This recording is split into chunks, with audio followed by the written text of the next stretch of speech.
ሻሎም ሻሎም ቅዱሳን በአለም ዙሪያ የምትገኙ በያላችሁበት የእግዚአብሔር ሰላምና ጸጋ ከናንተ ጋር ይሁን።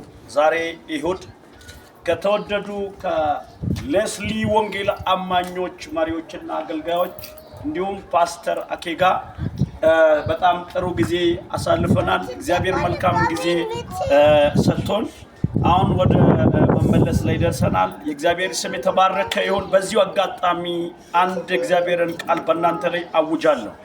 ይህም ቃል የሚገኘው የቃሉ ክፍል ዘፍጥረት 15ኛውን ክፍል ሄዳችሁ ሲታነቡ እግዚአብሔር ለአብርሃም ተገለጠለት ይላል። እንደዚህ ይላል፣ እኔ ለአንተ ጋሻህ ነኝ፣ ዋጋይም እጅግ ታላቅ ነው እንደሚል እንደዚህ ብዬ ልባርካችሁ። እናንተ የምትፈሩት ነገር እናንተን አይወርስም በኢየሱስ ስም። እና መሪዎች አሉ፣ የእግዚአብሔር ሰው ፓስተር አኬ አለ፣ ይባርኩኛል፣ እነሱም የሚሉት ይኖራሉ። ዛሬ ፕሮግራም ላይ ነበረውን ድባብ ይናገራሉ። ፓስተርን ጋብዣለሁ።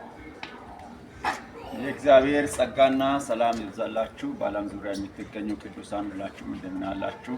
እግዚአብሔር እንግዲህ መልካም ጊዜ ሰጥቶናል። ከነቢይ አለዘር ጋር አብረን ዛሬ ጌታን እያመለከን በጌታ ፊት ኖረናል ቆይተናል። እግዚአብሔር መልካም ጊዜ ሰጥቶናልና የእግዚአብሔር የአምላካችን ስም ለዘላለም የተባረከ ይሁን። ለሌስሊና ለአካባቢ እግዚአብሔር መልካም እንድናደርግ ቃል ኪዳን ገብቷልና ነገ መልካም ይሆናል እንደተባለውም ለዚህ አካባቢ ለዚህ ሀገር መልካም ይሆናል ብለን ተስፋ እናደርጋለን። እግዚአብሔር ይህንን ያደርጋል።